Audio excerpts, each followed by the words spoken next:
And with that, we are live. Welcome to another edition of the Friday FARcast. And it's a pretty interesting show today, actually. It's not live. Well, I'm live, but I won't be live in a minute. On Wednesday, I think it was just before the GOP convention, I did an interview with Dr. Shiva, and he was great. You'll find out. I'm not going to hype the interview a whole lot because you'll get to experience it. Now, it's already aired on his website because they were live streaming at the same time. So the interview is already out there. But I didn't really promote that interview because I wanted to promote this one. In any case, I think you'll find the next hour very interesting, thought-provoking, honest. I would say shockingly honest in a way that I've never heard another person in his position frame things in a way. And it's also at its heart spiritual. It's where spirituality intersects with politics. It's about the best correlation of this interview that I can come up with in a very raw and unfiltered way. And we're going to run the interview. I'm not sure how much longer after the interview I'll actually be streaming because there's a lot going on here right now. But maybe we'll have like a little comment sort of period after the interview. And I can put your comments up on the screen and we can talk about some stuff, which might be a good thing to do. So without any further delay, let's get with it. This is Dr. Shiva talking about politics, science, racists, liberals, stupidity, and solutions. Here we go.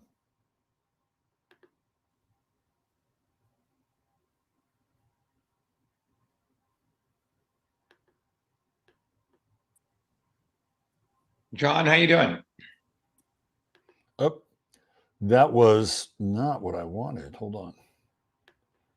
Give me one sec. Okay. Here we go. That's what I want. Let me get rid of this.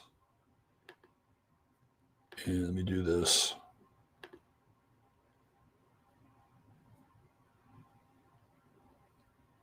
Right here. Okay. That's more like it. All right. If I can, nope.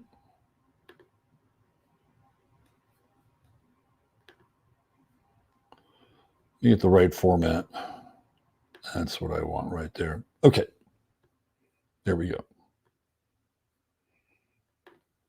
Mm-hmm. All right. No mas. Let's do it.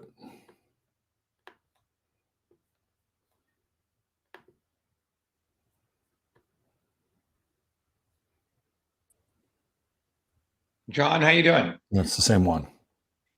Hello, sir. We're all ready for you. Okay. Is the setup? Let me move ahead if I can. Let me see if I can do that. Bear with me. Let's just get through it. It's a raw start. Here we go. Here, right, John? Looks good to me.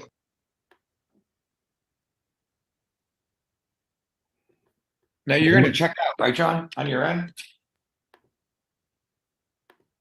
Yeah, I'm sharing this window into our StreamYard, so you don't have to do anything. Anything you share here will be shared in the StreamYard.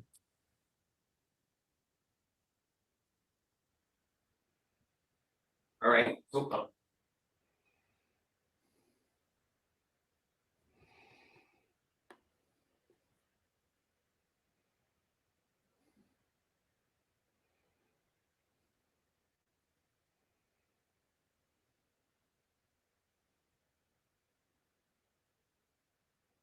Is Robert on? I'm right here. Hey, Robert, how are you? Good. How are you, Dr. Shiva? Good. Thanks for being here. Appreciate it. Yeah. So, shall we do a little bit of a formal open, and I'll introduce you and get into a little bit of your background, and then we'll get going here. How's that sound? Sounds good. Okay. So, John, Well, you're going to have to move your screen away, right? Because John's sharing this on our StreamYard. Okay. I'm going to reboot this. Ugh, Hey, John, I hate to do this. Yes, sir. I'm you're going going to tell us reboot when it's this right, when it's okay to start? Yes, you're okay. You're good to start. because Okay, anytime you want to. I can see the delay happening in real time. Let me reboot this, and I'll be right back. Don't go anywhere. I apologize for the delay. Let's do this right. Let's do it right.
John, how you doing? Hello, sir. We're all ready for you. Okay, is the setup here all right, John? Looks good to me.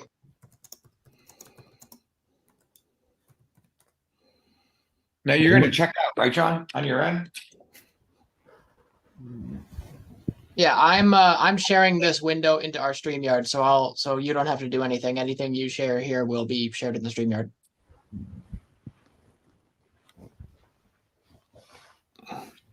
All right. Cool.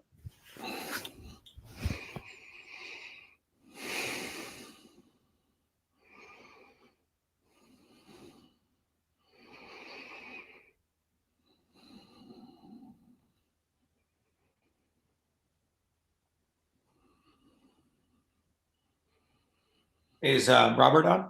I'm right here. Hey, Robert, how are you? Good. How are you, Dr. Shiva? Good.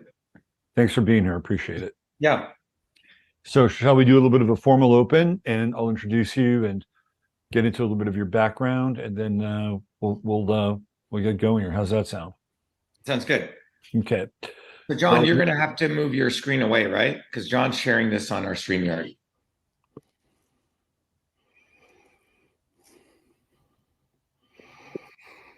Hey, John, Yes, sir. you're going to tell us when it's okay to start? Yes, you're okay. You're good to start. Okay, anytime you want to start, go ahead. Okay, thanks. Well, welcome to another edition of the Friday FARcast, and today I have a really special guest, and big shout out to my buddy Al for hooking us up here. This is Dr. Shiva, who, in my estimation, based on what I've read directly, indirectly, seen across all these different media platforms, I think is really one of the great minds of our time. And I think he's just getting cranked up here in terms of his production and what he's able to bring to the table. Just to give you an example, I want to go to his website quickly and give you a kind of a bird's eye view of all the books that he's written. Just incredibly prolific. And we have Dr. Shiva, Truth, Freedom, The System and Revolution, The Boy Invented Email, and the 7 Secrets of Innovation. We're going to get into the whole email story, white paper on mask and oral health. This is all like very comprehensive stuff, really eclectic, broad, wide-ranging, and he gets into everything from genomics and genetically modified organisms and food to computer systems, voting, you name it. There's a lot on the table today, and we're going to try to get to as much of it as possible in the next hour. Also, a creator of a new supplement, which we'll talk about by the end of the show. So there is a kind of a formal, informal introduction. And again, thanks for being here. I guess maybe we should start at the beginning. And I was thinking about, we had a little bit of a conversation before our show or the recording. And you asked me if we were going to talk about astrology. And I said, well, no, not really. I mean, it's just one of the things that I do. But I do know that astrology is really important in Indian and Hindu culture. And a lot of times, parents will take their kid or their kid's birth time to an astrologer to see what they have to say. Did that happen to you with your parents? Of course, to everyone listening, astrology is a standard part of the Indian way of life. When you're born, your nakshatra is recorded. The Indian system involves the use of not only the planets, but also the stars, right? Right. And not only are you born within a planet configuration, but under a particular star. Right. So the recording of that is very, very important, that it's done properly. Interesting for me, I was born on December 2nd,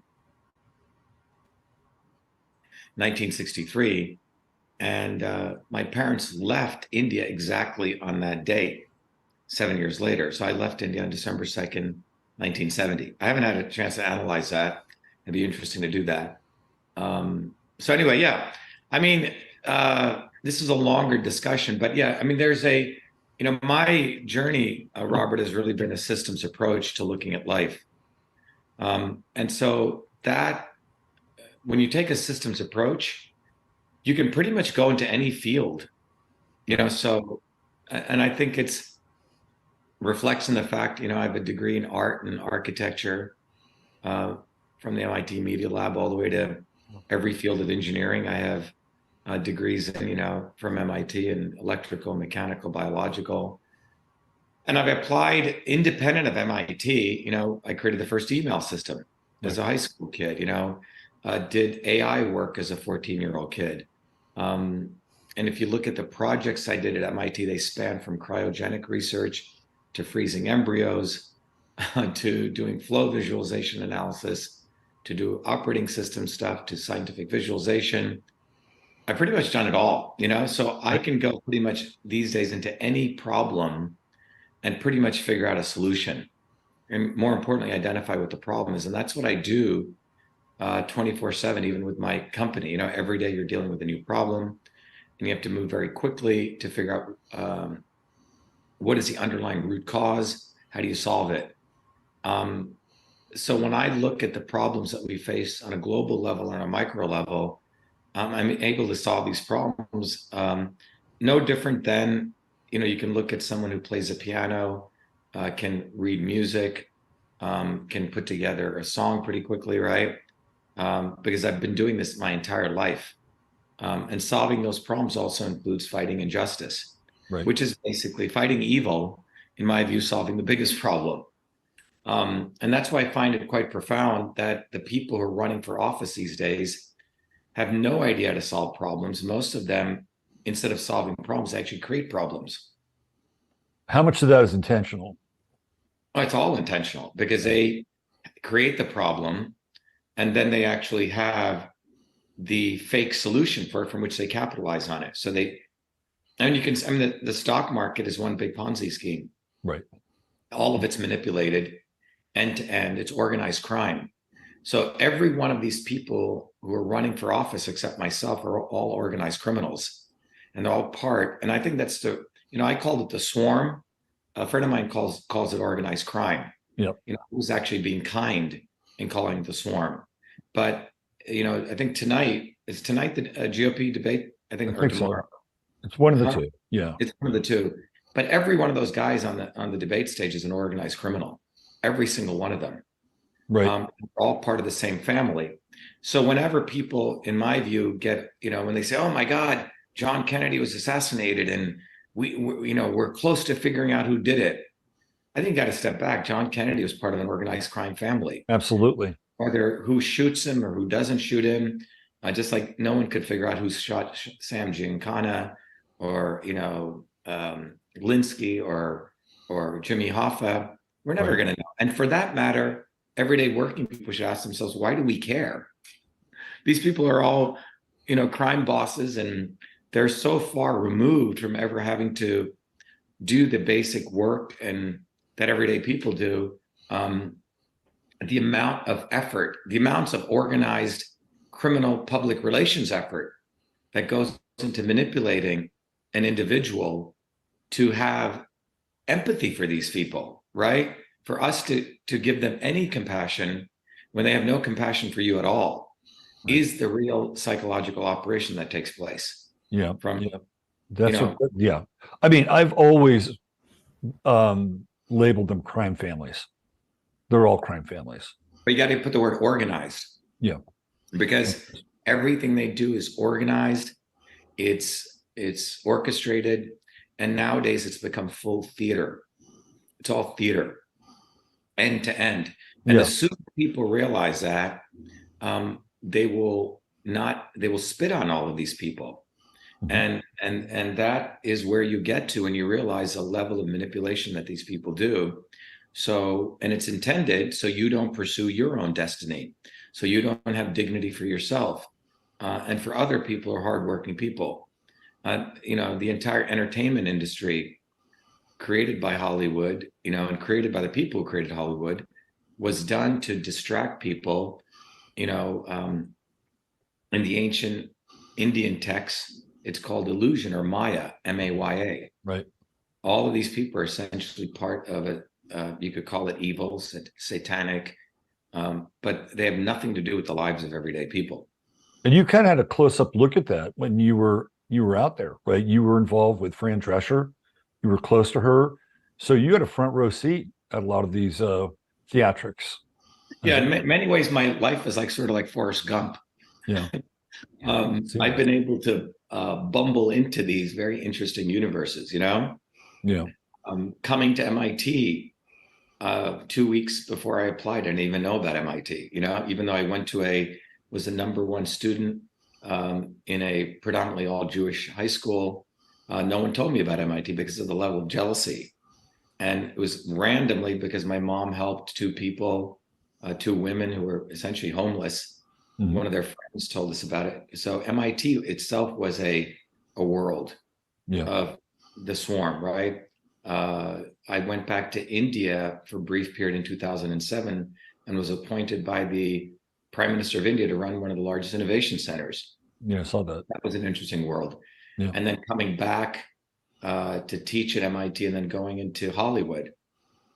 Right. Pretty much any of the people that you know I've met in some form and have had a very intimate association, and I've understood that. But what's interesting in my journey is every one of my points I could have sold out and become part of this evil, Right. Deepak Chopra, one of the big, new age guys, had me speak at his events. Book deals I got with HarperCollins. And I always walked away from all this shit because I had a real disdain and a hatred when you come to understand the nature of that these people are highly, highly duplicitous. Right. Not who they say they are. Yeah. They exist to sucker people like me who have a brain. And take your work, no doubt. Right. Steal your work, steal your soul in some ways. And guys like me, and they have a very interesting, almost like scouts who scout for people like me and who come bottoms up so they can make me the story of how the system works, you see? Mm-hmm. It actually doesn't work. And they want me to betray my class, my group of people that I represent. Yeah. So, therefore they actively manufacture these people. And you can see that, in the MIT experience. Before I came to MIT, I did many things, wrote scientific papers, was a research fellow at a university, created the first email system long before I came to MIT. Didn't need MIT's branding. In fact, in many ways, in retrospect, MIT benefited from me 1,000 times more than I benefited from them. And when I was at MIT, I won every award, was on the front page of various newspapers that they had and publications of the many, many things I won. But when the truth came out more publicly that I invented email, and more importantly, that I would not let go of that fact, even though I never wanted credit, I was no longer being their house slave, Right. Yeah.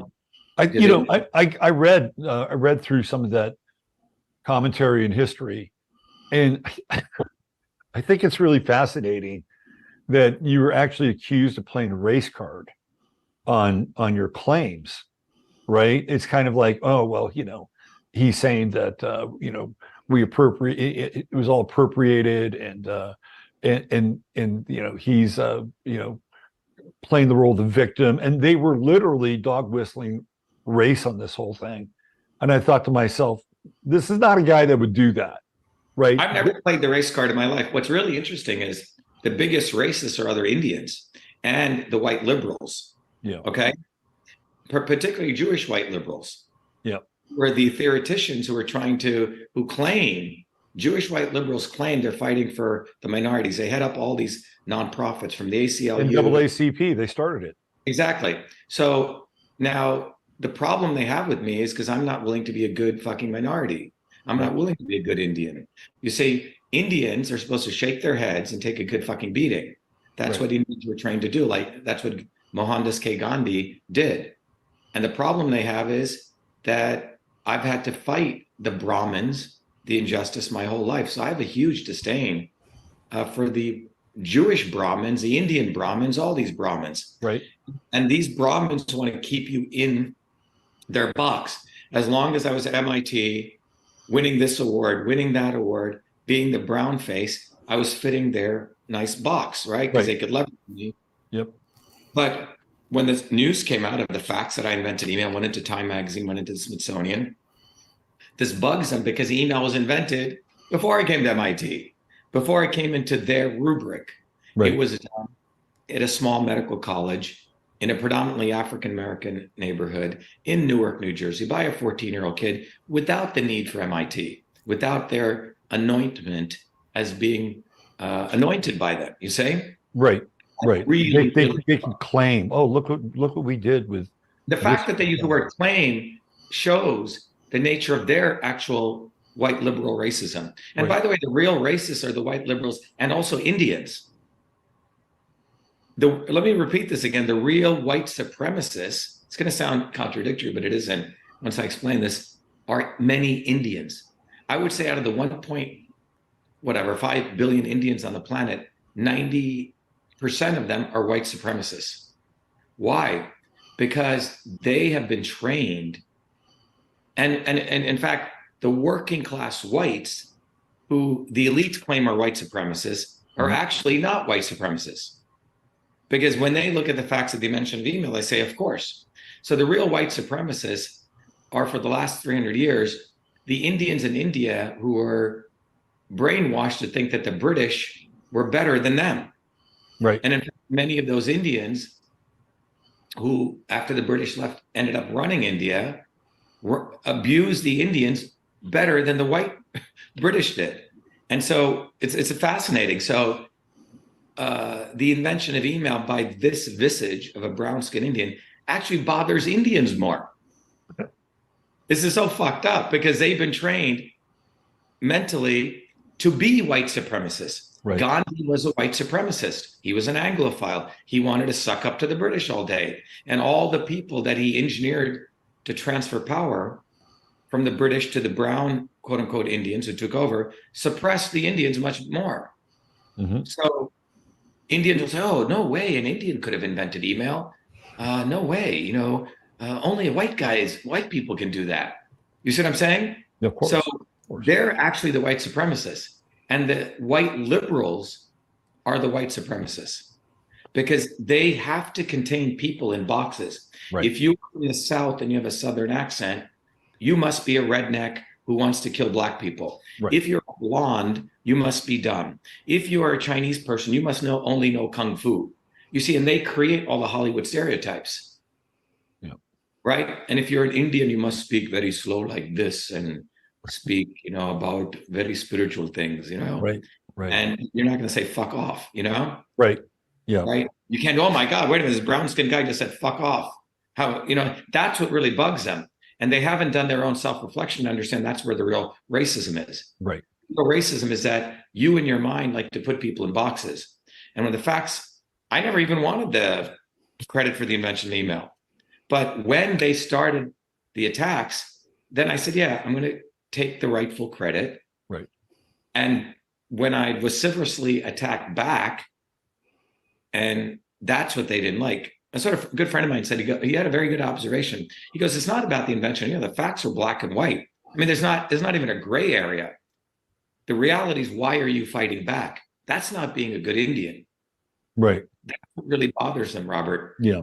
Yeah. And so I love to call white liberals, Jewish white liberals, these Indians racist because they don't know what the fuck I'm saying, but that's what they really are. Yeah.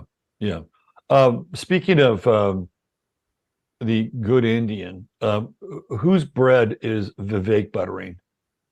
He's a scumbag of the first order. He was created because this visage, this brown-skinned guy, was going everywhere, 500 million people. So the psychological operation was they found this Brahmin, brown-nosed, big pharma fucking bullshitter. I mean, everything that comes out of his mouth, trying to think he's a rapper, a black rapper. Come on, this guy's a fucking bougie of the maximum bullshit Brahmin order. Yeah. So they have to get him. And a lot of people think he's me. And this was done by design. Right. I could see that. It's absolutely a psychological operation. And he starts wearing the hat truth. We're truth, freedom, health.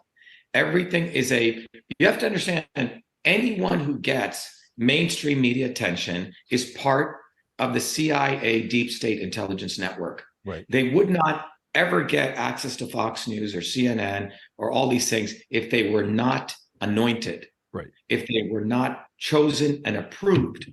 They have to go through a process where they are approved. Okay? And so Vivek the Snake, he's a fucking piece of shit. I really would like to get in the boxing rink with him. And that's what he needs, because this guy is a disgusting human being. I've seen a lot of politicians. Yeah. I've never seen somebody be able to flip on a position so quickly and act like they never said what they said. Yeah, he's a scumbag. In India, there's a very interesting slogan. I don't know if you know about the Indian caste system. A little bit. Okay. The Brahmins were beyond abusive to the lower castes. When my mother used to go to the well, they used to throw stuff at her and say she's a pig and chase her away. These people are just abusive fucking people. Yeah. Okay. So in India, a very interesting guy who was against the caste system said, if you're driving or walking and you see a snake pass by or a Brahmin, take a stick and beat the Brahmin first. Okay. Okay. Yeah. Because they know how to think at such levels of scumminess to say one thing and do another. That is a typical notion among the lower caste of who Brahmins are. And he epitomizes that.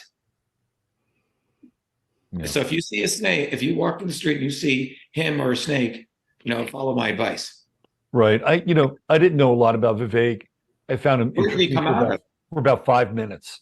And then it was like, oh, keep your eye on this guy because he is not what he seems. Yeah, right? I'm sure if you did his astrology, you'd find a lot of stuff, in the underworld, Right. And he's a Leo, so he feels entitled. Right. Yeah. That's part, if you want to translate Leo into the caste system and Brahmins, Leos would be the Brahmins, right? I mean, so he has that in there. But I wanted to ask your opinion just real quickly. When they did the debate and they put him front and center, they said that it was based on polls. I don't know how accurate polls are, that he was the leading person in the polls. He had DeSantis to the left, and I think Nikki Haley on the other side. It's like, was it based on polling, or is it based on the fact that you wanted to put him front and center? Well, notice DeSantis and him both went to Harvard and Yale. Right.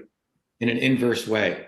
One did undergraduate at Harvard and Yale Law School. The other did Yale undergraduate and did Harvard Law School. Okay. Let me just tell you something. When you go to Yale, and people should listen to this very carefully, or Oxford, particularly Oxford or Yale, they create a dossier on you.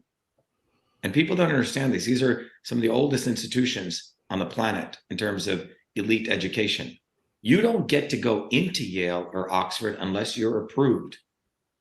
The swarm. All right. So both of these guys are approved. And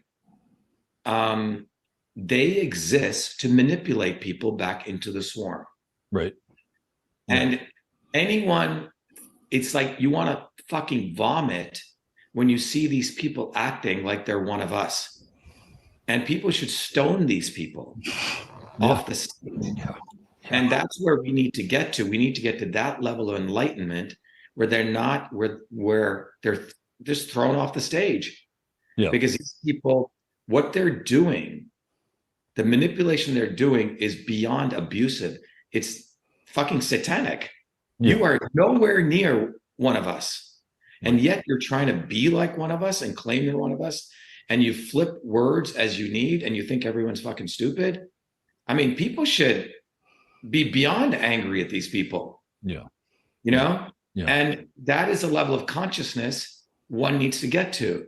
I mean, there's a reason when I say Christ consciousness, that does not mean you're pussyfooting around. Right. Christ took a whip and he whipped the shit out of these people in the temple. And it wasn't the Romans he whipped the shit out of. He whipped the shit out of his quote unquote own people because they were bullshitters. And I'm sure when he whipped the shit out of them, he didn't say, please, leave the temple. He probably said, get the fuck out of here. Right. All right. Yep. And so Christians need to really start becoming Christians. To me, that is a aspect of Christ consciousness. Yeah. That is it is as important as to be compassionate and loving as it is to be important to take a whip and whip the shit out of these people. Yeah. Compassion exhibits itself in various ways. You're showing compassion for the other 8 billion people when you bash the shit out of these people. Yeah. Yeah. Absolutely evil motherfuckers. So how did Fran Drescher, who seems to me like she probably comes from a Jewish liberal quasi-elite background, how did she deal with your red pills and black pills? She tried to co-opt it. Let me explain to you, just like the Brahmins. And I'll give you the history of this. What's interesting is I didn't even know who the fuck she was. Remember, the elites have always tried to buy me. I'll give you what happened to me. I had 2011 and 12. I had come back from India after a Fulbright, where I had uncovered many things. I'd gone to India in 2008 after I finished my PhD to do research on integrating Eastern and Western medicine, and I made a major breakthrough, which was to discover the foundations of how we're going to shatter the swarm. I found the direct relationship between engineering systems theory and ancient systems of medicine. I put it together. That created a whole new body of knowledge curricula that I taught at MIT called Systems Health. And then people all over the world wanted me to come educate them. A guy called Deepak Chopra, who's an Indian guy, who, is one of those guys who acts like he's a guru. You want to know my nickname for him? What? Deep Pocket Chakra. Deepak what? Deep Pocket Chakra. That's my nickname. Deep Pocket, yeah. So Deepak had me come because I had made this major discovery, and he was never able to actually articulate the foundations of Indian medicine. So at the Chopra Center, which he owned half of, they would do these seminars, and all the very wealthy women, particularly with disposable income, their husbands basically gave them money to go to these spas, would come and take his courses. He invited me to speak. And I was given 15 minutes on a stage, and everyone wanted to buy my course. No one wanted to buy his course. 15-minute standing ovation. Right. Him and the Chopra Center got very upset with me. And again, this isn't my journey. It's always been jealousy, because when the real stuff gets out there, people are like, oh my God, that's the real guy. This guy's been teaching us sort of a half-baked version of it. So people would come, we've been coming to his seminars. We really want to buy your course. No one bought his course that day. So I had to get up on stage and tell people, look, you don't need to buy my course, buy his. That's how bad it got for the Chopra Center that night. All right. Anyway, I got invited subsequent to that to another event called Sages and Scientists, where they invite, a lot of celebrities like Jim Carrey and Ariana Huffington. And I got a chance to give the talk about the invention of email. And it was a standing ovation. Okay. And then after that, I got put on stage with a couple of Nobel Prize scientists, and the discussion Deepak led was, how do we advance science? And I was on stage with about 9 other people. There was only one woman on there. What's her name? Marsha Blackburn. She's the one who discovered the telomere, thing with aging. Yeah. And I said, Deepak, before we start, I just have a serious problem. There's 9 men on the stage. There's only one woman. And I say that because my mom came from nothing, and she was a mathematician. I said, nothing's going to advance in science until we have more women involved. And I said that because it was just it didn't make any sense, right? Right. So anyway, when I get off stage, this woman comes running up to me. She goes, I really liked what you had to say. And she said, oh, I'm Fran Drescher. And I didn't really know what that was about. But she told me that she was involved in some organization to really fight cancer. And that intrigued me because we had just discovered a combination therapy for pancreatic cancer using this new innovation. I said, oh, that's pretty cool.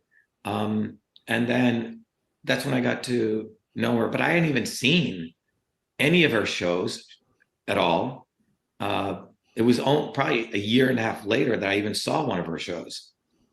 But I was excited that someone who had access to a megaphone wanted to really educate people on cancer. But in my view, in my opinion, what I saw was not someone who really wanted to solve cancer. That was just a shtick. Okay. Right. And the important event for me occurred. We had a spiritual ceremony to our coming together, and we were going to formalize that into a wedding, into a registered marriage. The night before that, a guy called Sanjay Gupta contacted me because I had just published a series of 5 interesting articles exposing genetically engineered foods at a systems level, particularly how GMOs, when you genetically engineer food, that they may upregulate formaldehyde. This is the soybean work that you did. Soybean, yeah. And I'd done a lot of research on this. And so Sanjay Gupta wanted to have me on the show. We were about to discuss the opportunity. And Fran heard about this and she goes, you will never go on that show. Only I can be in the limelight, not you. And it Wow. was serious. Wow. And that's when I realized how fucked up this individual was. And I haven't shared this broadly with that many people. But it was How long did you keep this undercover for? I mean, because you've known her for about a year. Yeah. But yeah. And that's when I said, what the fuck? And I said, there's no fucking way I want to get married to this person. It's a disaster. Right. And it really was very alarming, because then I stayed in that journey essentially more as an investigator to really understand this. And what I realized was 99% of the people in that world are highly, highly not talented, highly insecure. God knows who they slept with to get anything that they have, or whatever deal that they made with the devil. But because they know for every one of them, there were 1,000 other people could have had that role. That's right. They're very insecure. They don't really have talent. There's very few people that actually did the training, who actually did the acting and didn't sleep with somebody, right? They didn't compromise. So all of them are compromised people. And so when I realized this, it was a very interesting insight, the level of insecurity, okay? The level of depravity that these people are essentially serious house slaves, okay? Yeah. All of them were slaves. And it went through a series of process where it was like, if a certain type of behavior takes place, I'm gone. And I just walked out, never turned back. Mm-hmm. So because these people think you will also want to be a house slave, that you so want to be in that environment that you will put up with anything. And most people are there because the brainwashing is, I get to go to this, I get to meet these people, I get to go to red carpets, I get to go here and I get to go here, I get to, there's so much quote unquote glamour associated with these people, right? That quote, that you want to be part of that nonsense when that's really the devil. Yeah, it is. Yeah. So I would say 90% of people would not have left those circumstances, because to them, that's like making it. But I never forgot where I came from. And because of my disdain for them and really the love of truth and freedom and health, I wasn't willing to be a slave. Just like when I went to India in 2009 and 10, I was appointed by the Prime Minister of India, one of the most prestigious positions as a 44-year-old, a position that's only reserved for 62-year-old people, to become an additional secretary in the Indian government, which is like becoming an assistant cabinet minister. So my father-in-law at the time said, wow, he goes, I can't believe you got this position. Again, they thought they'd bring in the MIT guy. I would just sit there in their beautiful bourgeois mansions with all the drivers, and I wouldn't do anything. But I actually wanted to help India. I actually figured out how to unleash Indian innovation. I came up with solutions within 3 months. And the director general who appointed me didn't really want me to do any of that. He just wanted me be like the good MIT guy, one day become the Minister of Science and Technology. You see, and help them become more powerful. That's the other side of this, right? Right. I mean, your story reminds me of Confucius. Confucius ran into this problem constantly, right? He would hang out with, whatever lord of a particular region in China, and they would try to tap him for his knowledge base. And then he'd start telling the truth. It was like, see you later, right? We don't need you. All we need is your intellectual capacity. So, and he was like a nail that stood out and got hammered. And even Lao Tse commented on it. And when they had their face-to-face meeting, that's really your journey in a lot of ways. Yeah, I think I didn't know that, but yeah, I guess you could compare my journey to, but that's what it's always been. Every fucking step of the way, people try to use my brain, and when I do not kowtow their line, they go apeshit. You see? Yeah. And that's a serious problem for them. And the more serious problem I think they have is that through sheer hard work, nothing from there, they haven't given me any benevolence, but through sheer hard work. My mom said, interesting, she said, in India, you'll get discriminated 9 different ways. And in the United States, maybe 3, you're going to have to just to work 10 times harder. So because of that sheer, you could call it my sadhana, my penance, I think it's hard with the love of God in mind, the love of service. I think they don't know what the fuck to do. Right. Because in many ways, I have this very deep protection from many of the ancient teachers who have passed, spiritual, whatever you want to talk of God, right? Yep. So this is and I've done everything with pure sincerity, that it's hard for them to fuck with me. And if they do fuck with me, I think the retribution upon them is going to be pretty bad, because now we've built a movement, not only me, but we have, 500 million people across the world have heard about our movement, right? Especially in 2020. And their only option right now, Robert, is to make us invisible. And they go to great extent to make me invisible, great extent. And the efforts that they do, or duplicity, where they actually have people steal my language, steal my rhetoric, right? And because we hammer away at that, they're creating some very, very unstable conditions for themselves. Yes. So I think we're in a very good time, because Vivek the Snake, jackass, Brahmin bullshitter, thought he was going to get away, but we've hit him so hard. We were like, wait a minute, right? Or even Trump, or even Booby fucking Kennedy, or even Tulsi Gabbard, right? Yeah. It's like 10 they basically have 10 people backstage, and they're trying different people on the front to see who they can use to manipulate. And we keep hammering them. Normally, if we didn't exist, or the movement I've created didn't exist, they would get away. It would be smooth sailing for one of them. Right. Now we've created the conditions where it's not so smooth sailing. Yeah. Well, these people, they need absolutely rigorous discernment. And when it's appropriate, just calling out the bullshit. And yeah, I think in my view, it's coming to a point that I think they're going to need more than that. I really think about Christ going into the temples and whipping them. Yeah. We're getting to that phase. I really think these people, when I was in India in 2012, I met one of the biggest, very interesting guy. He directed a lot of very interesting Indian movies. He was one of the few rare creative guys. And we were in this overlooking Bombay. He was having his cigarette, and we were talking. And I'd grown up in Bombay, in these near slums and all this. And he said, I recently read a book. And he said the book was a very interesting book. And he said there was a time in human history where the guy who had the bigger muscles, who was just strong, would rule a village, right? Or he would rule. It was just based on his physical strength, right? He was just physically bigger and stronger, and everyone had to do what he wanted. Right. All right.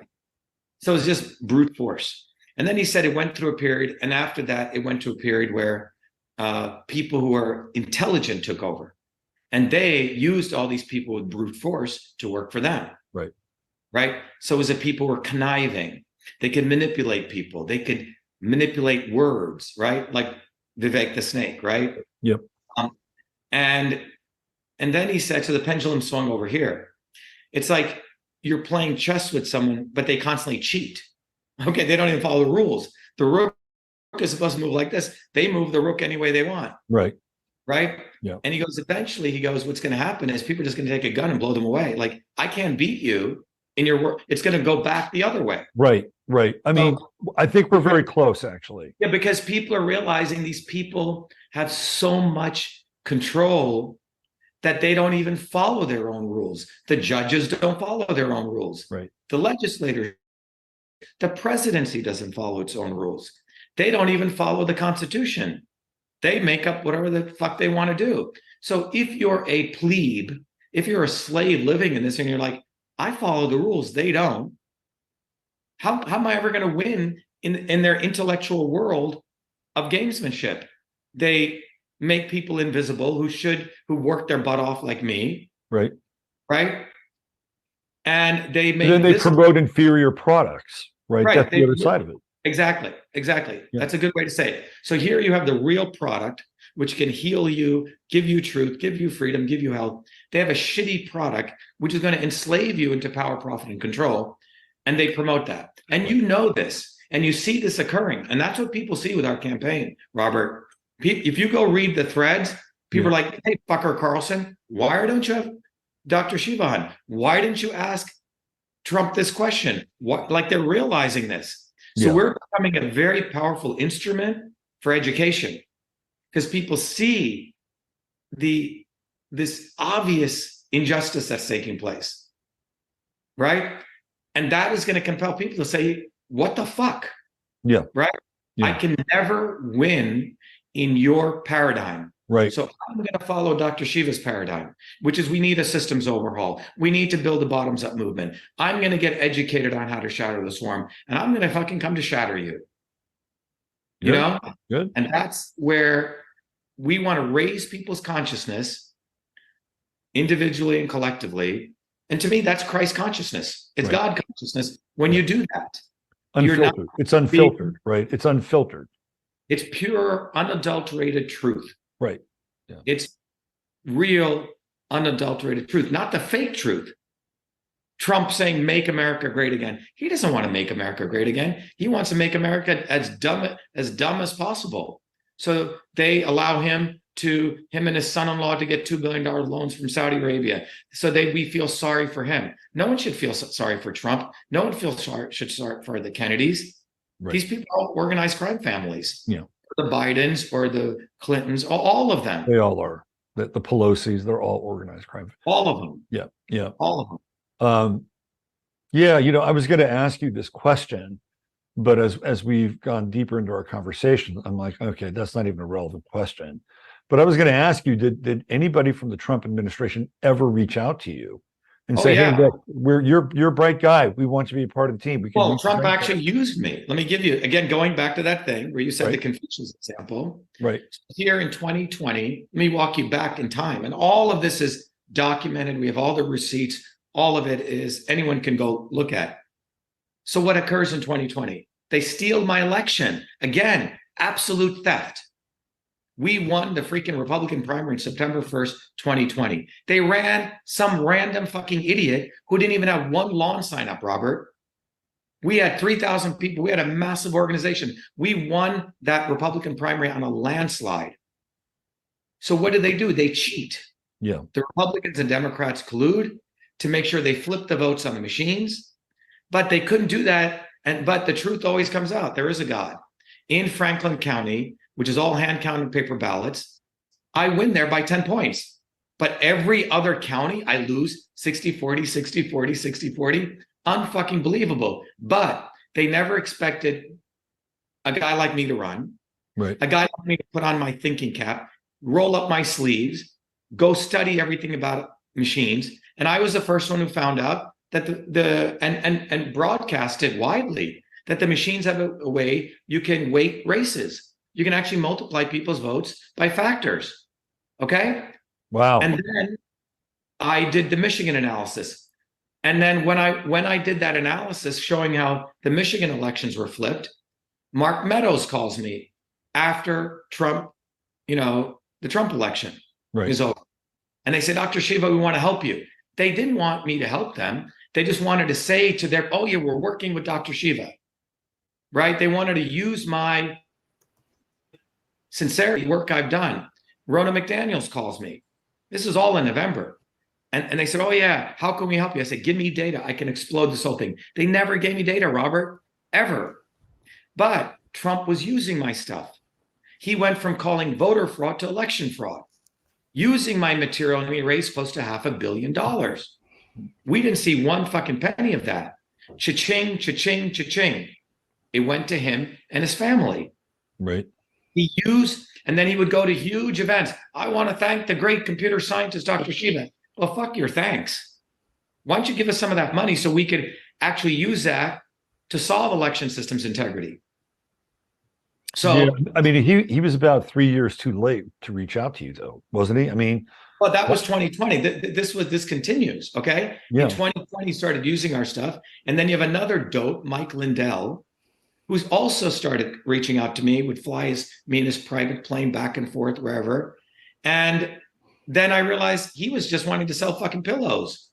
He didn't want to solve election systems integrity. He had people like Jeffrey, whatever, I forget this guy's name, Jovan Pulitzer, whose actual name, and a fake guy whose actual name is Jeffrey Fulia. That's his actual name. Jeffrey Fulia, Well, yeah. Filya. Right, Okay. And these guys are saying crazy shit. Yeah. Oh, there's bamboos in the ballots, getting people all excited. So they hid the real issues that I had discovered. Right. So we got an email one time from Trump after he had done this call out, inviting me to Mar-a-Lago. The night before, he had endorsed a Republican guy in Massachusetts who was part of the GOP who stole my election. And my assistant wrote back to Trump. We said, we respectfully declined to come to see you. You see, how many people would do that? 99.999% of people, ooh, Trump is inviting me. I got to go. Mar-a-Lago, I get to bow down to this false god. I couldn't do that. Right.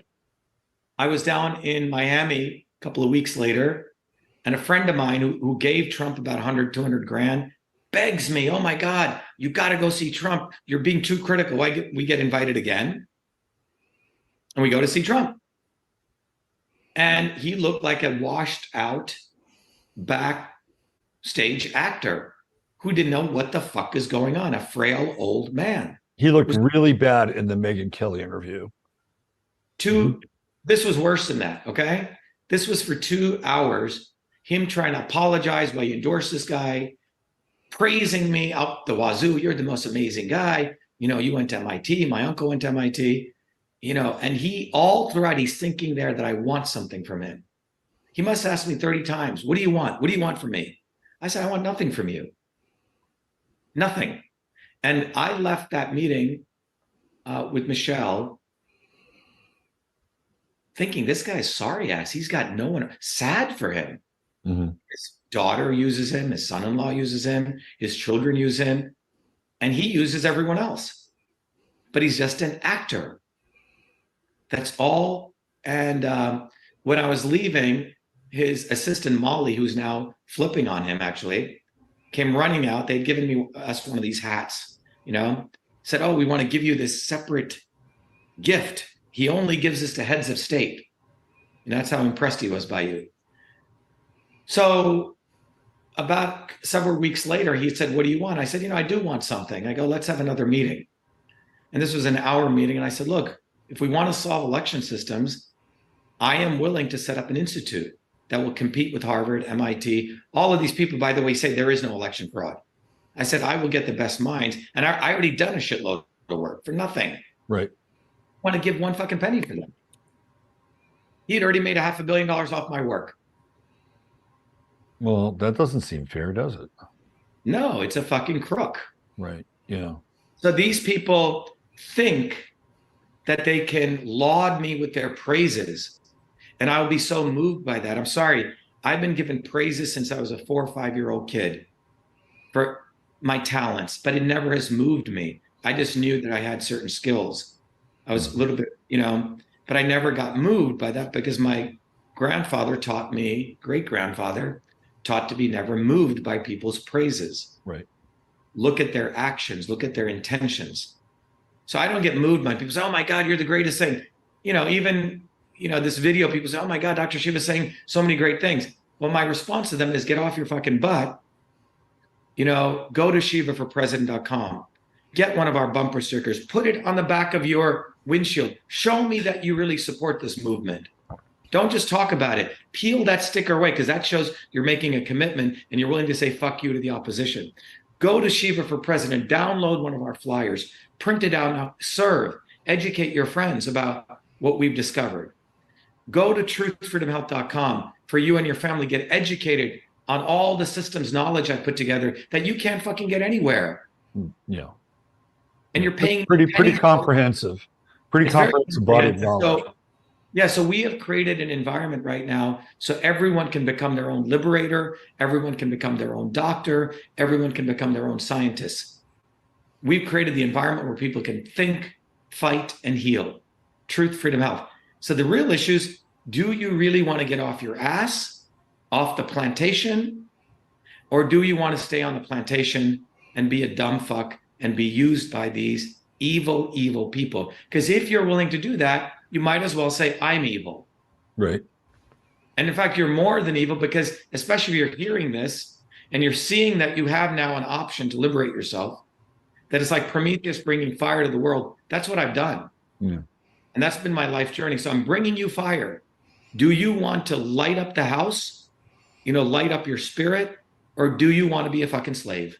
Yeah. And if you choose the latter, you're part of the evil. Good You luck.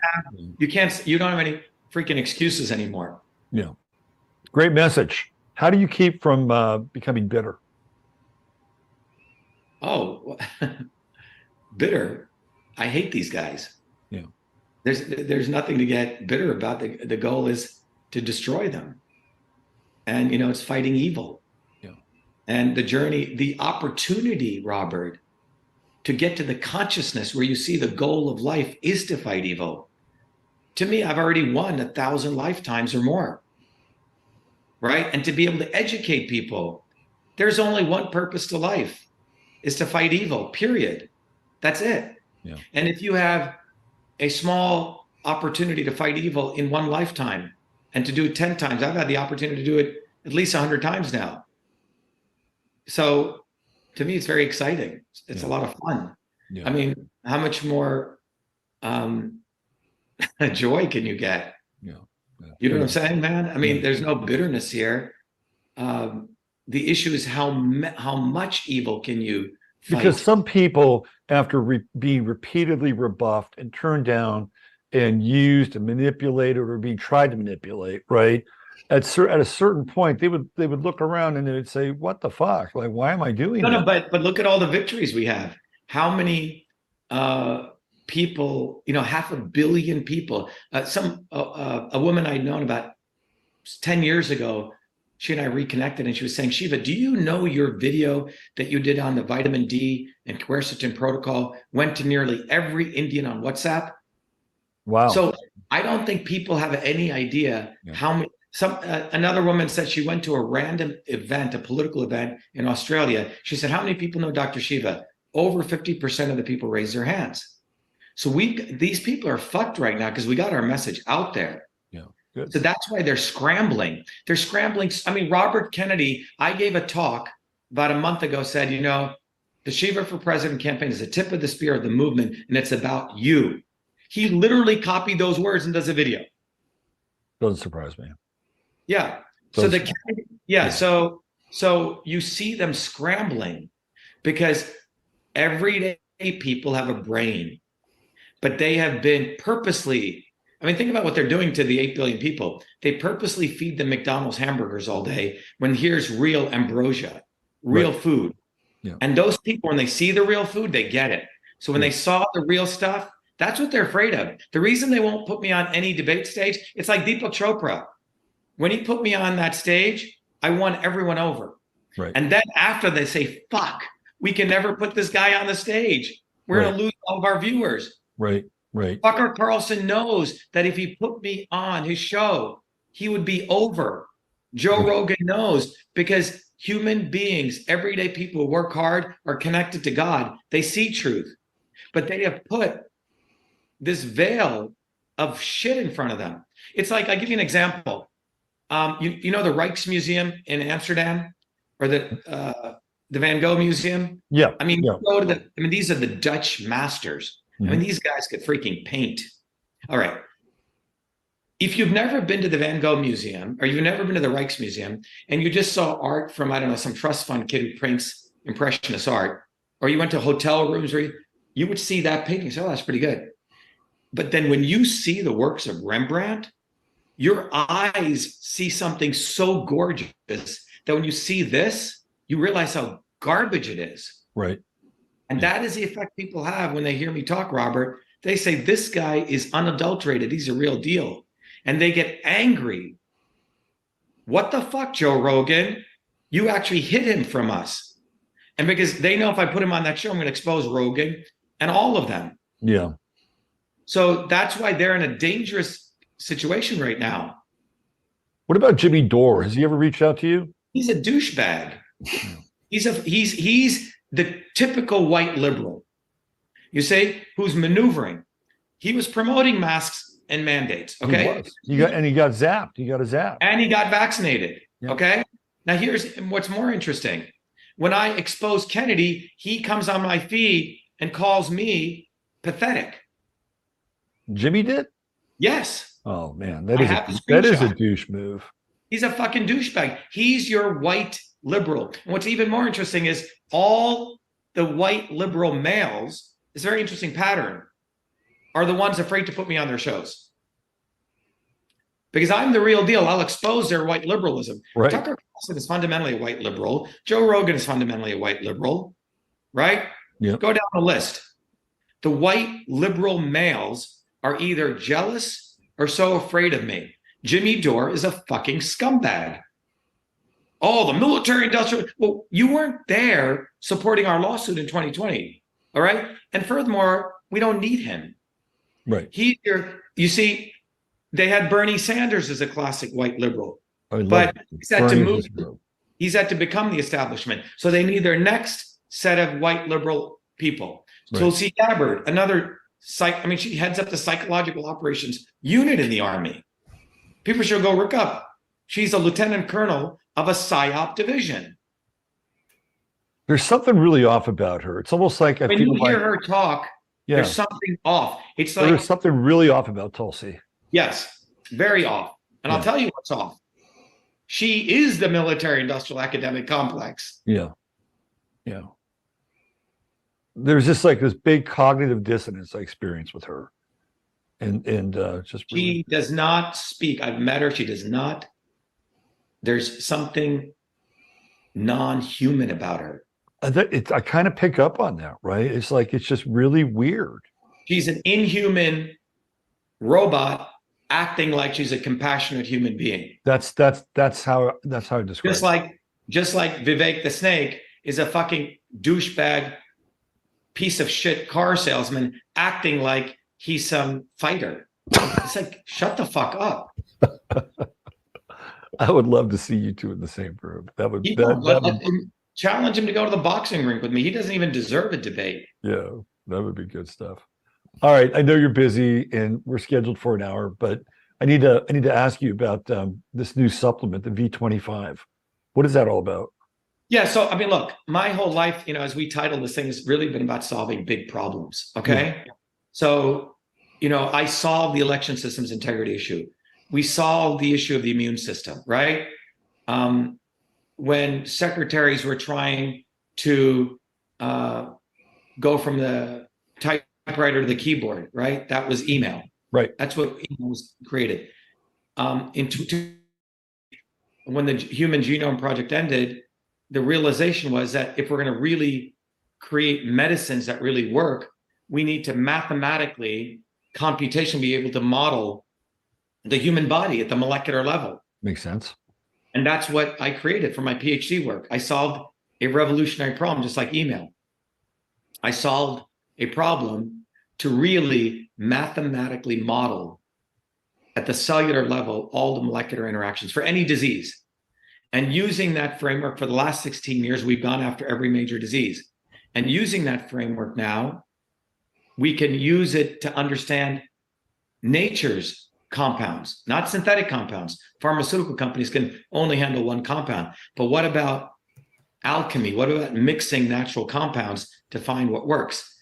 Now, people do this in a haphazard way, right? But if you ask them, how did you do it? Like Chinese medicine, Indian medicine, they can't explain it. So you don't get the credibility. So I created another solution which allows us to do that, revolutionize medicine. And I've also created a solution called Systems Health, as I talked about, which allows anyone to become their own doctor. I can teach people in less than an hour how to be their own doctors, the systems principles. So those two frameworks, after we'd helped many, many other people, about 3 years ago, we said, let's use our own technology. Let's eat our own dog food. So one of the big areas, almost a $20 billion industry in the world, is called osteoarthritis. About 500 million people suffer from joint health. Right. As you age. So we looked at all these compounds in nature, and we mathematically modeled the hundreds of thousands of molecular pathways of osteoarthritis. From all the known research, we put all the pieces together, like the Lego blocks. Mm-hmm. And using our engine, we discovered a very powerful combination of two ingredients that have profound effects when you put them together at the right dosages for really attenuating 5 molecular pathways of pain and inflammation. in the oxidative stress, in the pain pathways, etc. Right. And we computed all that without. You would have had to kill millions of animals. We did it without killing animals. And then we said, why don't we manufacture it ourselves? We manufactured it. Literally within months, we sold about 10,000 units. And now we're on back order. We're just getting our new supply in. But this framework now allows me in many ways to honor what my grandmother did in that small village in India, where she would use the ancient systems of Indian medicine to figure out what was right for you. Right. So that's what we figured out. And MV25, people can go to mv25.life and they can get it. I never wanted to be in the supplement business, but I realized that the big vitamin industry is as bad as big pharma. Yeah. These guys are putting crap together. They don't know why it works, if it works. Nearly 60% of people don't even know what foods to eat in the midst of all these videos on eat this, don't eat this. So this gives us a scientific framework to figure out for you what'll work for you versus me. You say, Yeah. but more importantly, this is a learn, teach, and serve model. We don't want people begging to me for knowledge. We have a tool called Your Body, Your System that allows you to understand these systems principles. So you can understand if I eat a blueberry today, how will it affect my body versus if I drink coffee today versus so you get to, or if I do this exercise, if I do low repetition exercises versus aerobic activity, how will that affect my body? And if you go to, and this is another solution we did, right? The science of masks and oral health. During the mask mandate, I literally mapped out all the molecular pathways of periodontal disease. We discovered what masks do to your body, and we taught people how to fight the mask mandates, integrating science and legalism. Right. Right. So if you look at my journey, creating email, which is solving a problem of the interoffice mail system, right? Creating Echo Mail, which is a problem of solving the problem email created. Right. Learning how to fight the caste system, exposing Fauci, right? My life has been a journey. It's becoming really a master of solving problems. And now I want to teach other people how to solve problems, right? Yeah. That's why. So how do you do that? Well, you have to understand system science. Right. So everyone listening, Robert, you included and others, should go to truthfreedomhealth.com. You pay pennies. You get access to this knowledge you're never going to be able to get elsewhere. And by the way, when you contribute, you're also contributing to your future, meaning once you pass the course and you go through it and you join the community, about 500,000 people globally, you then can have the rights to teach the course. Great. And to serve. And then you get to give this away to any child between the age of 13 through 18 at no cost. So you take the course for $100, you can give it away to 1,000 kids. Nice. So you get to basically be a philanthropist. So you can't lose at this. And you become a leader in your own community.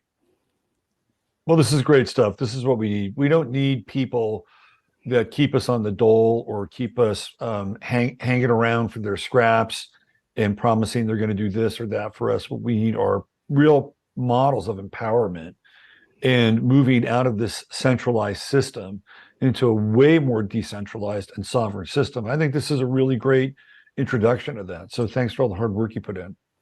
Yeah, without the knowledge of system science, I know John's going to play a video after we sign off. He's going to play this video, which educates people on what is truth, freedom, and health. What are we doing? And our goal is for people to be hands and mind, the mind, learn the science, the hands, get on the ground, talk to your neighbors, educate people. And we've created the tools for that. We've created everything. It's like Santa Claus. We're coming on Christmas Day and we're giving you all these tools to achieve your own liberation, to achieve, you can become your own scientist, you can heal yourself. Yeah. And it's taken me 50 years of putting together. By the way, the elites know the knowledge of system science. They want to keep it to themselves. Of course they do. Of course they know it. Yeah. Yeah. The only thing I think that's missing on your website are whips. You should be selling whips. So you can take them to the temple, right? Yeah, John's a devout Christian and he wants to start doing that. We will. Yeah, you can have your own line of whips. I think it'd be really successful. Yeah. Yeah. Hey, thanks for being here. Really appreciate it. Thanks, Robert. Be well. John, if you could wrap up playing to everyone listening, the couple of websites people should go to, Robert, are Shiva, numeral4president.com. You can donate, you can volunteer, but more importantly, by the way, when people donate, notice I haven't begged for money here at all. When people donate, we actually give you stuff. It's not really a donation. Right. We give you books, we give you courses. Nice. We want you to become the light. So you can go to Shiva, numeral4president.com, get the freaking bumper sticker. Be a man, be a woman, put it boldly on the back of your car. I'm going to get a bumper sticker, damn it. Yeah, put it right on the back, because it's saying a big fuck you to them, okay? I'm going to represent in Texas. I'm going to get your bumper sticker. Hey, Robert, get involved, because we have we have a guy called Kevin Smith in Texas. Mm-hmm. Get involved, because we need to, by the way, we need to get on the ballot in every state. Right. That itself is a huge razor blade swash to the establishment. Every ballot we get, every state we get on the ballot. So please help us out, and I'll have yeah. And hey, if you ever get tired of the Boston Brahmins, just come on down here to Texas. You'll do well. All right. All right. I may do that. Thanks again, Dr. Shiva. Take care. Be well. Thank you. Thank you, John. Be well. All right. That was he was a force of nature, wasn't he? Excuse me. Dr. Shiva, raw, uncut, unfiltered. I think he's done a lot of interviews. I haven't seen them all. I've seen a few. I've known about him for a while. First interview, I was like, wow, this guy's pretty fucking impressive, right? But he really got down here today and did not pull any punches. I don't think he's lying. There's nothing to lie about. I mean, the guy's a Sagittarius, right? The Sagittarians they're gonna spit truth. I mean, that's part of the sign. That's part of the operating system. So there's no reason for him to lie. And if you are in the business of truth, anytime you even remotely approach a lie, right, it could be the absolute end of your enterprise or your life work. So once you're on that path, you cannot deviate. And if for whatever reason you make a misstep or you make an error, you've got to correct it. You have to address it, but you just can't like sweep it under the rug and say, that's what I meant then, right? And let's move on. So whatever you think of his style or approach, it's very, I mean, when you look at somebody like Trump and you look at somebody like Vivek, like they're categorized as being a version of Dr. Shiva, but they're a light version of Dr. Shiva. And some people will say, well, that kind of attitude or that kind of perspective will never get him elected. I tend to think that that's not true, because now I didn't ask him about being born in India and running for president, which I wish I had. And it was brought up in chat. I wish I had. I don't know how he squares that, right? And maybe this is about just getting on the ballot and getting his platform out there. I mean, I think look at Kamala Harris. You can make a case that Kamala Harris is a version of Dr. Shiva, not intellectually, not philosophically, not even remotely connected to his platform, but because of her ethnicity, background. Her mother is Indian, right? And I believe at the time they were living in Canada or something. Like there's very dubious threads that connect Kamala Harris to being a citizen that can actually be president of the United States. So maybe there's some of that in the mix, although clearly he was born in Bombay, right? Or in very poor neighborhood. So I wish I'd asked him about that. But where else are you going to find something like that from somebody who's in the public square, who is willing to? I mean, he didn't have to like think over or parse his words. Like none of that happened. It was all just like now, right? There was no equivocation. There was none. So you're not going to find many people like that in the public square, which limits their ability to do publicity and press. especially with people. I mean, he called him Fucker Carlson, right?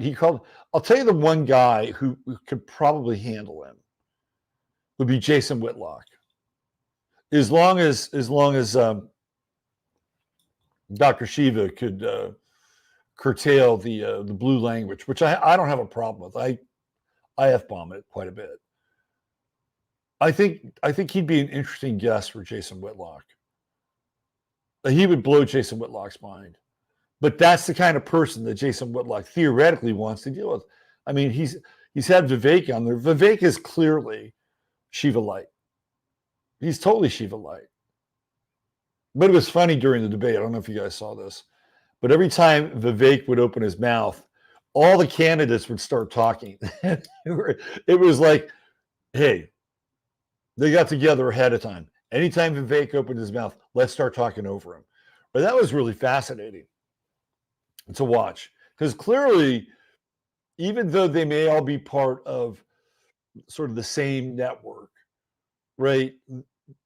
They don't want him to be chosen, right? They're gonna drown out whatever Vivek is going to say. It's really fascinating. And then I don't know if you noticed it, but Mike Pence was at the end of the debate stage, so they could be managing him out. Mike Pence looks like he's a dead man walking at this point. And I just didn't find any of that shit remotely interesting. I mean, it was bizarre. It was totally bizarre. And I don't know who came out a winner. But Shiva, when they would ask the questions, he was doing a running commentary.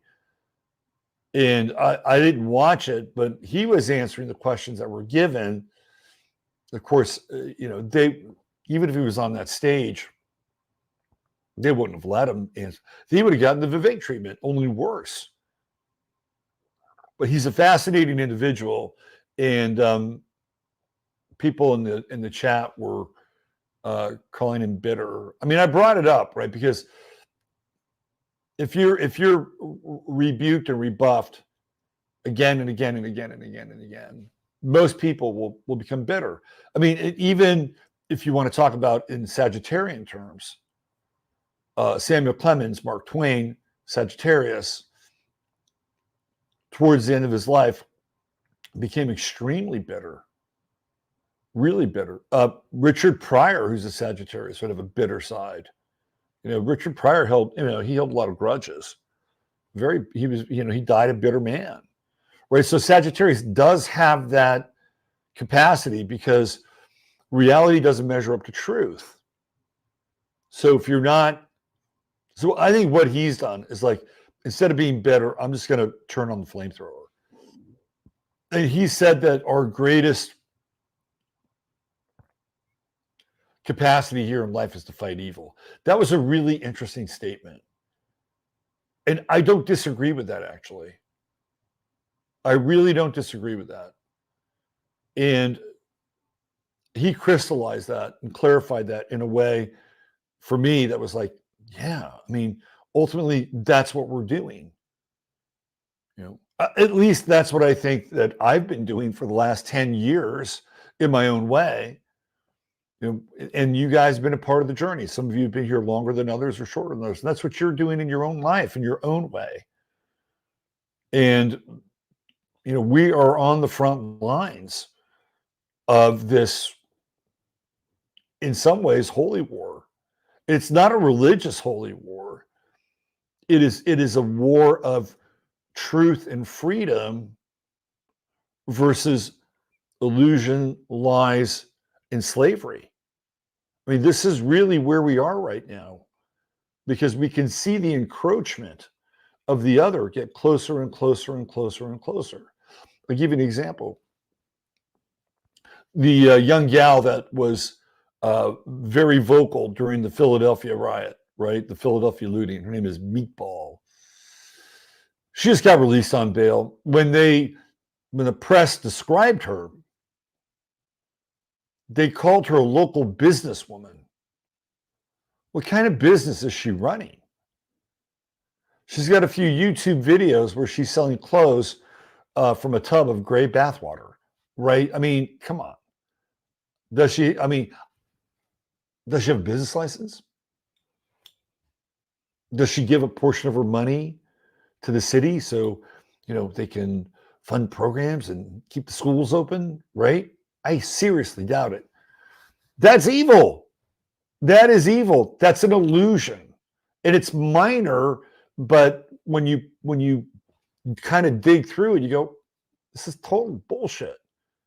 They're just trying to kind of rebrand her so she looks less threatening to the common person. I mean, this is what we're talking about. And we are on the front lines of this. And look, I got raked over the coals by this guy on Twitter today because I was on Anomaly's thread. And I said, look, I'm not carrying water for Trump, but, you got to look at DeSantis. Like, people are trying to, put DeSantis up against Trump, and DeSantis has done all these things in Florida, and he's been. And look, I am not carrying water for Trump. I've said numerous times that Trump will lie. I said this way back in 2016 when he was running for president. Right? He will lie in terms of flattery, right? And he will lie when he needs to. Astrologically, he's got a Mercury Neptune square in his chart. This is what happens. And I've always told people that you cannot trust Trump, whether you are his closest ally or his most despised enemy, right? You just can't trust him. That's just the nature of who he is. And I don't have a problem saying that. Does he have some hardcore American values that he appreciates? Sure, he does. He's got 3 planets in Cancer. So when you hear him talk about certain things that are very American, right, I don't think he's bullshitting in that arena. But that doesn't remove what I just said. Those two things don't have to be mutually exclusive. And, and so it's like you got DeSantis, and you heard Dr. Shiva talk about DeSantis in Princeton and Yale. And who went to Yale? The Bushes went to Yale. You've got Skull and Bones. Now, I don't know if Ron DeSantis was a member of Skull and Bones, but he fits the role of the Bush family. Like he played baseball at Yale, just like the Bushes did, right? Just like the Bushes did. And the other thing about DeSantis is he's got a deep military background, and he spent time at Guantanamo Bay during the Gulf War. Okay, now I don't have to have pictures of Ron DeSantis hanging out around the waterboarding activities, but he's there, right?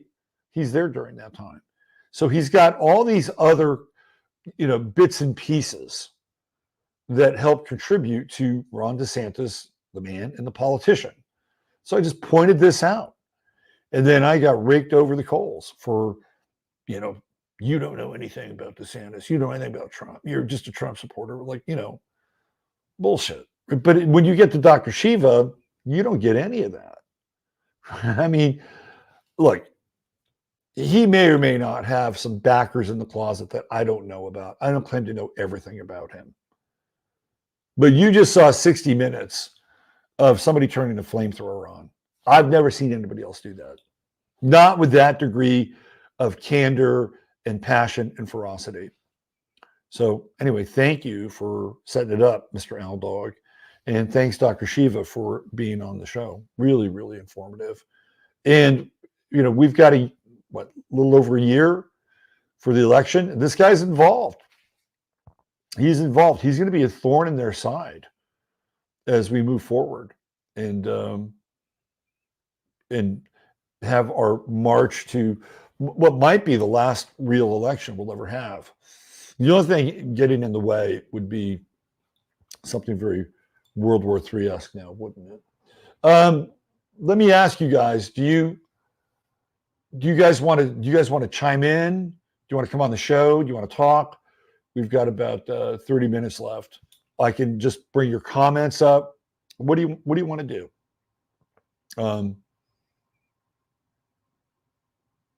1970 registered R, changed to D to vote for RFK. And that's all they've said, a genuine thorn in their side. Yeah, he will be, no doubt. He's certainly a passionate person. You cannot accuse him of apathy, right? Can't accuse. Lynn called in last time. Lynn gets one call per month. Do Shiva's chart, please. I'll do it on Sunday night. I don't have his birth time. I wonder if he would give me his birth time. Do I believe the elites are running scared now? That's a good question. I think the so-called elites have a very thin veneer of confidence. If you take into account what Shiva was talking about in terms of Hollywood and actors, most actors are very insecure. They're very, very insecure. And when you jostle them and you challenge their identity and threaten their identity, their insecurity becomes much more visible and palpable. And a lot of the elites are actors, which is what he was saying. They're actors, they're trained. So if one model exists in one world, then it would also exist in another world. So I think that they are insecure. And so when they do experience, the unwashed masses getting hip to the trip, then yes, I think that they're realizing that if they're going to make any moves, it's got to be sooner than later. That's what I think. And so what will happen is when they're insecure, right? What happens when you encounter an insecure person, you threaten them? They lash out. They will lash out at you. Or they will exhibit some form of behavior, and it may be indirect, right? Well, they get other people to lash out because they're very good at that too. So they may not do it personally, but they may have their foot soldiers do it. So I do think that there is when you get up to the eighth of 1%. Okay, the eighth of 1%. These are really, really, really old money families, many of whom you don't even know. Many of whom you would just walk right past on the street and you wouldn't even recognize them. I don't think they're insecure. I don't think they're feeling the heat, honestly, because they've been around for so long. They've seen the rise and fall of civilizations. And through every rise and fall of these various civilizations, they've survived. They've always made it through these resets. So I don't think they're all that insecure or threatened. Go a few levels lower than that, and I think you'll start to see it show up. You get into some of the ranking political officials, and it'll start to show up. To that extent, I think the answer is yes. But the really thin veneer of the upper crust, no, because they've been here for a long time. Brittany, I was saying maybe not this time. Well, they had a chart done, right? They had a chart done for sure. The other thing about Trump is that Trump was definitely a disruptor. Whatever you think or say about Trump, he was a disruptor. And I think disruption is good, but disruption doesn't always make for good leadership, right? You need to be disruptive, and you also need to be consistent, and not consistently disruptive. Those two are consistently disruptive is not good leadership. Consistently disruptive is chaos. But you need to have some level of disruption with consistency. And I would say more consistency than disruption, but disruption should never be off the table, right? It needs to be cogent, planned, and well thought out disruption. And I think that's a component of leadership. Disruption is another ritual ingredient. It can be.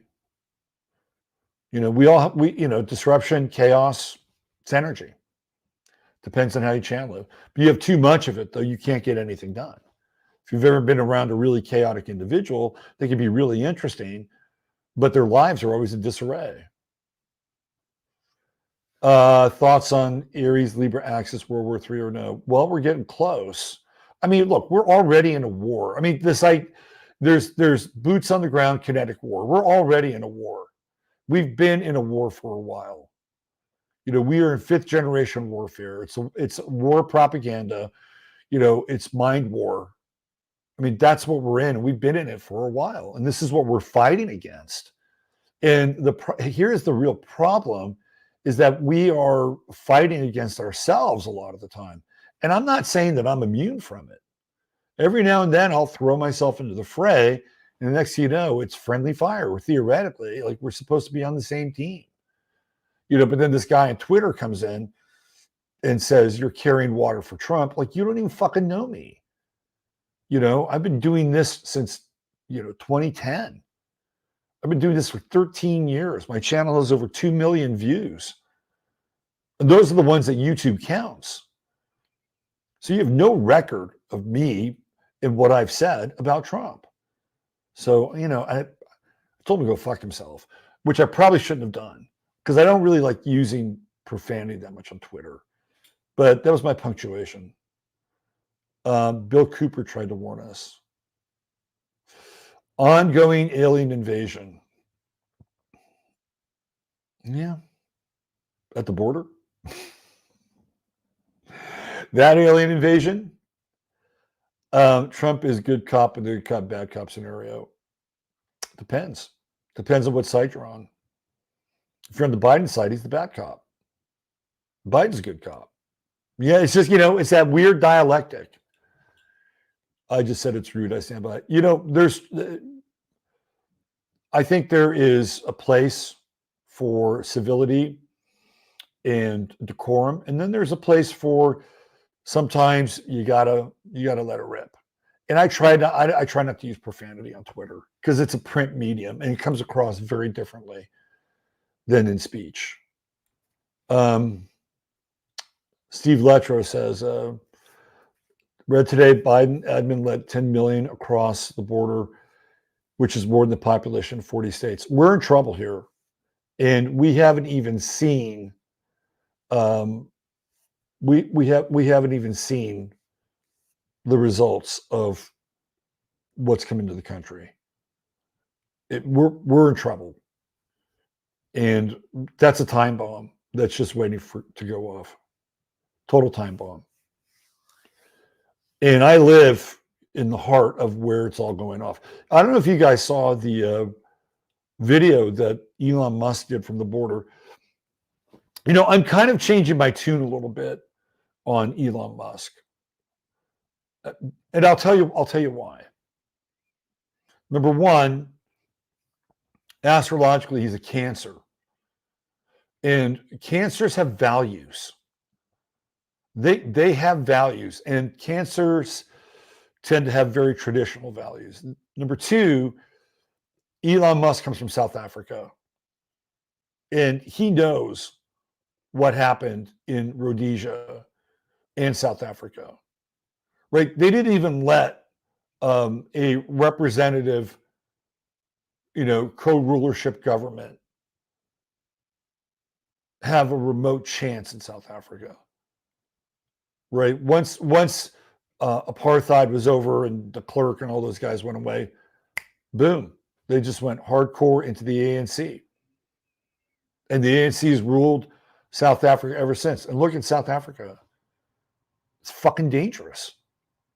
It's really dangerous. Rhodesia, the same thing with Zimbabwe. Right? Robert Mugabe almost killed off the entire fucking country because he had enemies, They couldn't manage the crops. It wasn't until recently, until the Chinese came in and restored some order with growing food in Zimbabwe, right? So Elon Musk knows about this stuff. And yeah, I know he comes from this and comes from that. And, his mother's got this shit, right? But he comes from that background and he knows like what happened there. He knows it. The other thing too, and this is an important part about Elon Musk, is that his kid has openly become transgender, right? And he doesn't like that. He's not one of these people.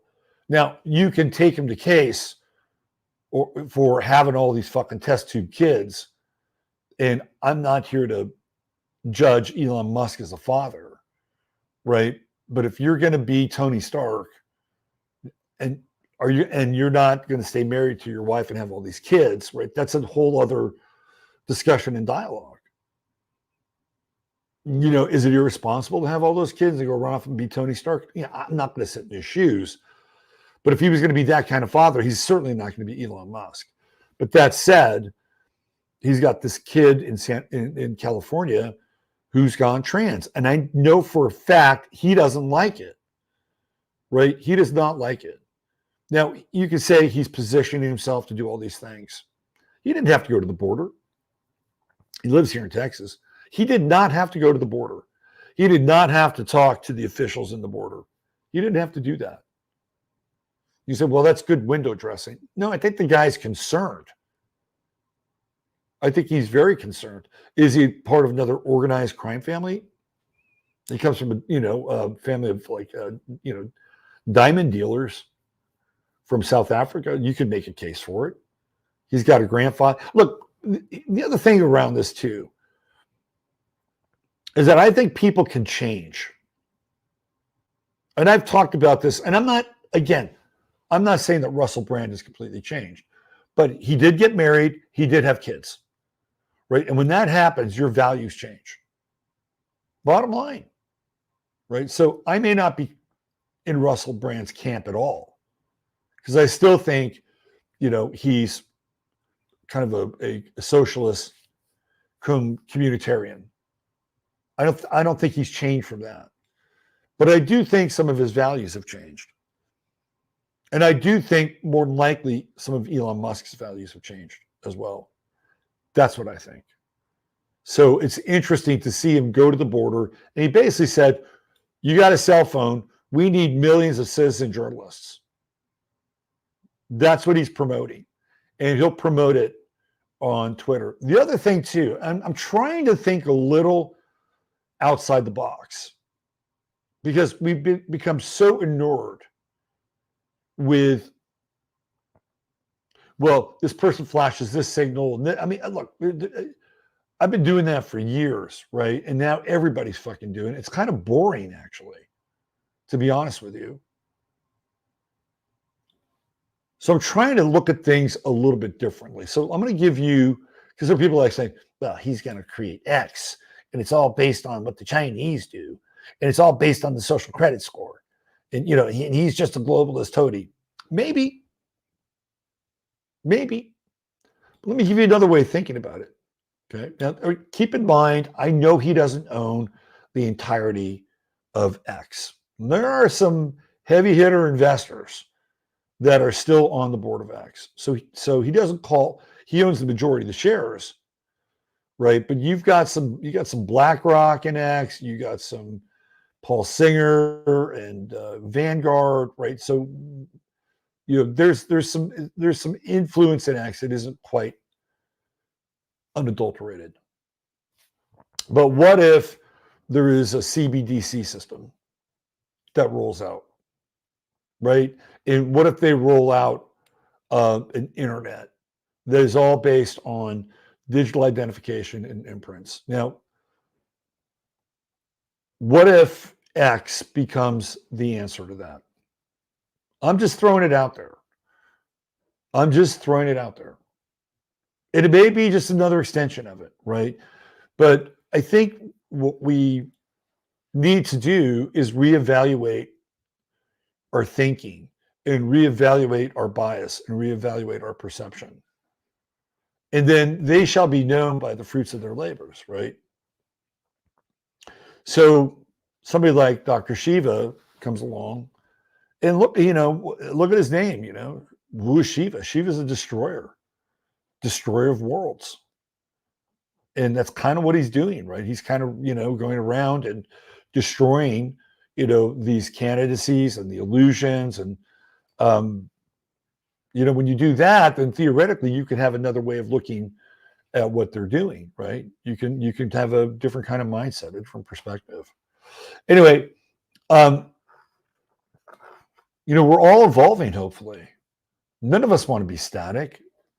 And if you think you're reached your apex, or you've reached your ability to kind of reformulate whatever this version of reality is, you should really reconsider that.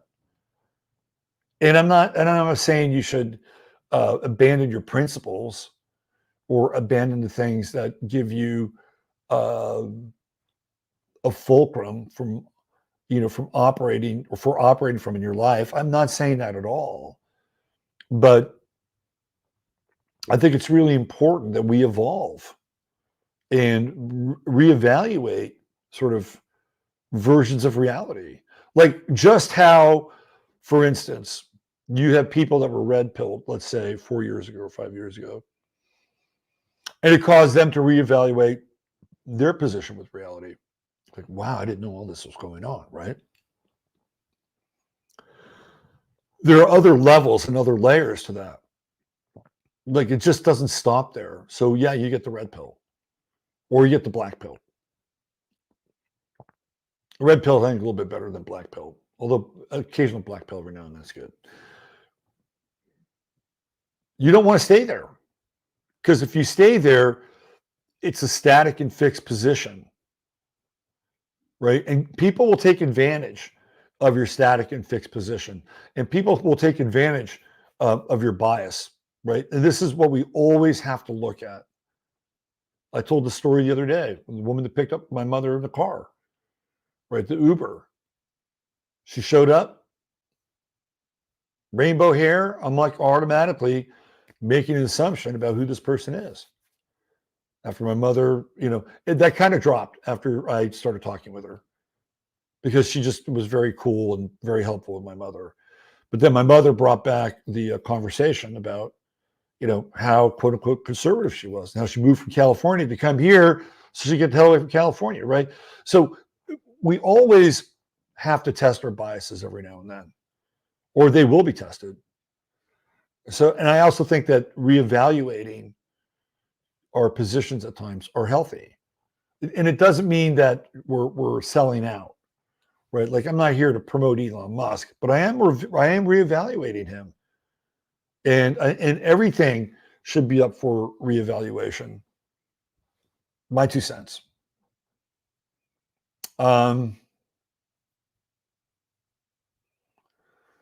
When spiderwebs unite, they can tie up a lion. Ethiopian proverb. I like that. I knew someone who drank their own urine. It disgusted me. One of my most popular, I think it's still on my channel, one of my most popular videos was, what was his name? I gotta forget his name now. But he had a whole thing about Orin, right? Orine. It was one of my most popular YouTube videos for a while. And a lot of people who were following me at the time, were following the content, started experimenting with drinking their own urine. And they said they had amazing results. I'm always scared people will think I'm a blue hair liberal because I have blue hair. It was green. Yeah, this is what happens. We get locked into our bias frequency, right? Or frequency bias. And every now and then, it's kind of like, well, let me revisit this. Lisa Marie Harrison interviewed that pee drinking guy. Yeah, I had him on a long time ago. This was in, I think, 2012. I really liked him. He had a great sense of humor. Andrew Norton Weber. Thank you, Jamie. Andrew Norton Weber. If you aren't liberal, don't color your hair pink, blue, or green. They ruined it for us to have fun with. There's some truth to that, right? Like, I want the rainbow back, motherfuckers. I want that rainbow back. I used to like the rainbow before it became the rainbow. Yeah. Years ago, like 2012. Yeah, that's when I did it too, 2012. He was big then, and he just kind of dropped off the face of the earth. He was really interesting. I liked him. He was a good guy. Let's see. Anybody else? Oh, I got a funny story to tell you. Let me end on this funny story. It was just a weird story. Funny, weird. Good, funny, weird. He was Andrew was very convincing. All right, so my mother and I we're at HEB the other night, right? We're leaving. She's in a wheelchair. I pull up to go pick her up, right? And as I'm parked near the front, I notice this woman pushing her cart. She's pushing her cart, and she's a dwarf, right? You know, when it's like, okay, you're, and I'd seen her once before in the store, and I was like, oh, there's a small person. So she's pushing her cart, and it's like, okay, well, there she is again, right? She's pushing her cart from the store into the parking lot. And then there's this group of people who are approaching the store, like maybe about 5 or 6 of them. And the guy in front happens to be a dwarf. So he's walking in while the other dwarf person is walking out. So I'm watching this, right? And I noticed the guy turn and look at her as she's going away. And I'm like, well, that's interesting. But first of all, he noticed that she was a dwarf. And but she didn't look back at him, but he looked back at her. And I thought to myself, what are the fucking odds of seeing 2 dwarfs who are not in a relationship pass each other, especially here in Fredericksburg, where there's only 10,000 people, right? Those odds are pretty high. 2 dwarfs passing in the night. And then I thought to myself, I wonder if the guy thought she was attractive, right? And said, can I get with that woman? I wonder if she's single. I wonder if he had that thought in his brain. Because, right, you know, they're seeing eye to eye.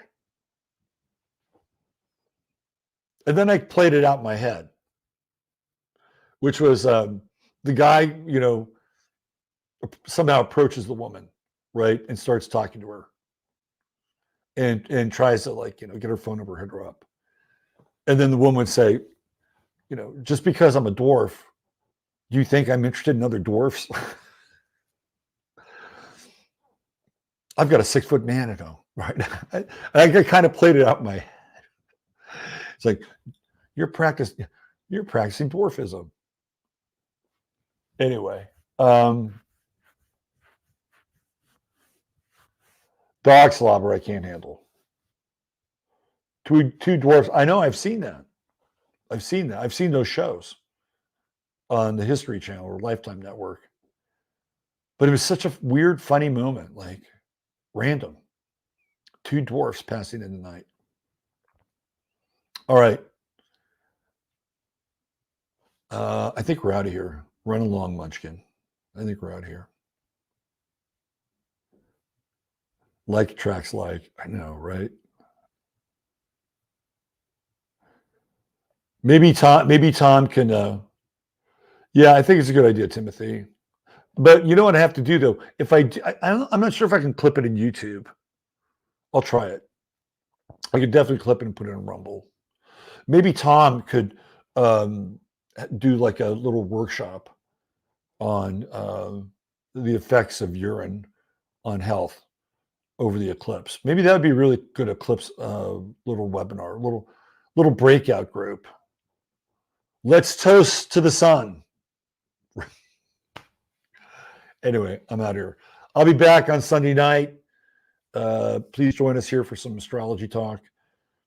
And we're getting real close to our event. 2 weeks. We'll be doing the Friday FARcast from the event under the black hole sun.